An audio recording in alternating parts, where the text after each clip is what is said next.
Le 18-50, France Info. Bonsoir Aurore Berger. Bonsoir. Il vous a ému, Volodymyr Zelensky, à l'Assemblée nationale? C'était très impressionnant évidemment pour nous parce que c'est la première fois qu'au sein de l'Assemblée nationale, même si c'était en visio, mais au sein de l'Assemblée nationale, on a un chef d'État d'un pays en guerre et un chef d'État qui est un pays européen, sur le continent européen, qui est directement frappé, qui voit des civils être assassinés, et puis un chef d'État qui lui-même est au combat. Donc c'était évidemment très impressionnant et très émouvant aussi de l'entendre parler du sort des Ukrainiens. Et il a parlé aussi des entreprises françaises, Auchan, Leroy Merlin, Renault, cesser d'être les sponsors de la machine de guerre de la Russie. Ces entreprises doivent-elles partir? Leroy Merlin a déjà répondu que c'était non. Les choses, elles sont évidemment beaucoup plus complexes et vous le savez, c'est la question à la fois de l'avenir même de ces entreprises qui sont très dépendantes aussi du marché russe, de l'impact que ça aurait aussi pour la France, de l'impact pour des dizaines de milliers de salariés russes et de familles aussi qui sont concernées. Vous dites non en fait. Non, mais je dis que c'est aux entreprises privées de savoir quel est leur choix et quelle est leur possibilité. On a beaucoup d'entreprises privées qui déjà ont fait le choix d'arrêter d'exercer en Russie purement et simplement. D'autres qui ont dit on reste, mais ça veut dire que tous les bénéfices que nous réaliserons en Russie seront reversés. Je pense par exemple à des marques comme Burger King, Marks Spencer. Les bénéfices seront reversés aux Ukrainiens, des fonds de soutien pour l'Ukraine. Donc il y a d'autres manières aussi de pouvoir rester, mais en accompagnant et en soutenant l'Ukraine pour que, évidemment, il n'y ait rien qui aille, j'allais dire, à la Russie. Les valeurs valent plus que les bénéfices. Déclaration donc du président ukrainien. C'est ce qu'il a dit dans cette visio, Volodymyr Zelensky. Apparemment, il n'est pas entendu, d'après ce que vous dites là à l'instant. Non, mais c'est pas ce que je dis. Ce que je dis, c'est qu'il y a... Pensez pas que c'est un peu l'effort de guerre aussi que de dire tant pis, ça va nous coûter cher, mais il faut faire comme ça.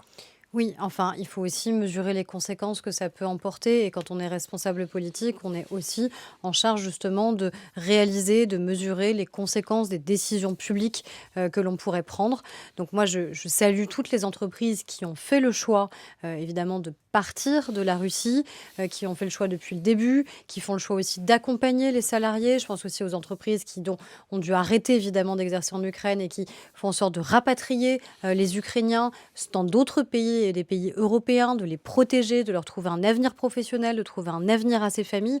Donc il y a une solidarité d'entreprises qui est évidemment extrêmement puissante. Et après, il y a des choix de ces entreprises privées et on fera nous aussi peut-être des choix en tant que consommateurs demain en considérant que les entreprises qui restent, eh bien, on considère qu'elles font peut-être une erreur morale et que donc nous, on pourra faire aussi d'autres choix de consommateurs ici en France. Patrick Pouyanné, PDG de Total Energy, a prévenu, c'était sur RTL, si nous arrêtons le gaz russe, nous savons que nous aurons un problème en janvier 2023. Il faudra rationner. Yannick Jadot, candidat écologiste à la présidentielle, dit et accuse Total de complicité de crimes de guerre. Non mais en fait, on peut évidemment avoir des paroles toujours plus fortes et essayer de se refaire sur le dos du conflit ukrainien et de la guerre en Ukraine, mais on tient des propos dans ces cas-là qui sont irresponsables. Les propos de Yannick Jadot, ils sont irresponsables.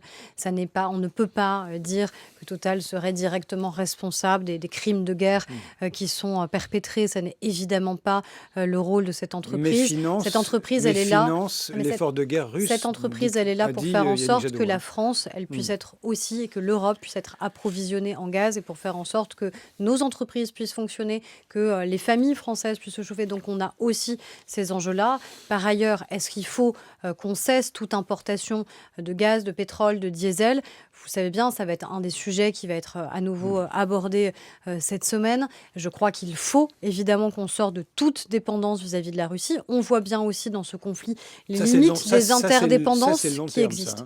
D'ici là, le pays C'est sera pas rasé. forcément un long terme, mais il faut qu'on puisse avoir une décision qui est une décision européenne sur ces sujets-là. Ce qui est certain, c'est que c'est la démonstration aussi que des choix stratégiques et énergétiques d'autres pays ont été des choix funestes parce que ça les a obligés à une dépendance accrue vis-à-vis de pays qui ne sont pas des alliés.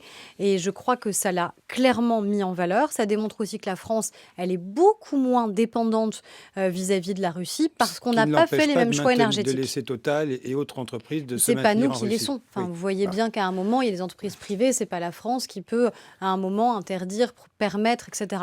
Par contre, nous, on peut faire d'autres choix stratégiques. On l'a fait sur le nucléaire, on va continuer à investir sur le nucléaire. Monsieur Jadot, qui accuse aujourd'hui Total, est le premier à dire qu'il ne faut pas investir investir sur l'énergie nucléaire. Donc ça veut dire qu'il renforcerait notre dépendance demain à d'autres pays. Si on ne s'approvisionne pas en Russie, on s'approvisionne où? On va s'approvisionner en Arabie Saoudite, par exemple. Je ne suis pas certaine qu'en termes de démocratie et de valeurs, ce soit forcément plus compatible avec les nôtres. Aurore Berger, Emmanuel Macron, le candidat, tiendra dans 10 jours son premier et probablement unique, vous me corrigez si je dis une bêtise, meeting de campagne à Paris, La Défense, Oui. Arena, très grande salle. Il n'y aura qu'un seul meeting. Finalement, il n'y aura quasiment pas de campagne. Mais la campagne, on l'amène sur le terrain au quotidien. Moi, Oui, je enfin, vois nos lui, non. équipes. Non, mais moi, je vois C'est nos ce que vous équipes dit, être mobilisées. les opposants. Mais très bien, mais que les opposants fassent leur campagne plutôt que de ne parler que du président de la République, qu'ils présentent leur projet plutôt que de ne parler que du président de la République, qu'ils s'adressent aux Français. Nous, c'est ce qu'on fait. Moi, je vois nos équipes sur le terrain en permanence. Je ne croise pas les autres équipes. Je ne vois plus personne faire campagne pour Valérie Pécresse.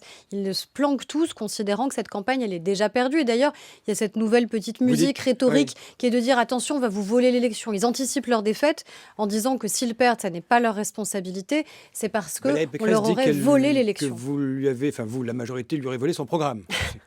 Non mais C'est franchement, votre scène famille politique. Hein. Non mais très bien, mais qui peut croire à cette fable? Vous voyez bien aujourd'hui déjà qu'on a du mal à savoir quel est le projet de Valérie Pécresse. Est-ce que c'est parler de français de papier? Est-ce que c'est parler du grand remplacement? Si c'est ça, ça veut dire que c'est plutôt un copier-coller du programme d'Éric Zemmour. C'est peut-être ça le problème de cette campagne, c'est justement le manque de clarté de certains des candidats. Pourquoi ils n'arrivent pas aujourd'hui à s'exprimer, à parler aux Français? C'est tout simplement parce qu'on ne sait pas clairement quel est leur projet. Nous, on a un projet clair pour le pays, de continuer la transformation du pays sur les 5 prochaines années, transformation du système de retraite, l'accompagnement social sur les aides sociales versées à la source, l'école, la santé. Avec un risque de désenchantement des électeurs qui n'iront pas voter, de ceux qui seront déçus parce qu'au fond, ils ont eu la sensation qu'il n'y a pas eu ce frémissement, ce débat qui a chaque fois tous les 5 ans. Le débat, on l'a, cette vie démocratique, on l'a dans les médias, on l'a sur le terrain, on a avec le président de la République qui était à Poissy, à Pau, qui va continuer à se déplacer et être au contact direct des Français. Et les Français se sont inscrits massivement sur les listes électorales pour voter les 10 et 24 avril. Ils sont conscients de l'importance de cette échéance. Merci en tous les cas. Merci à vous. Aurore Berger, députée des Yvelines, présidente déléguée du groupe La République En Marche à l'Assemblée nationale, d'avoir été l'invitée du 18-50 France Info.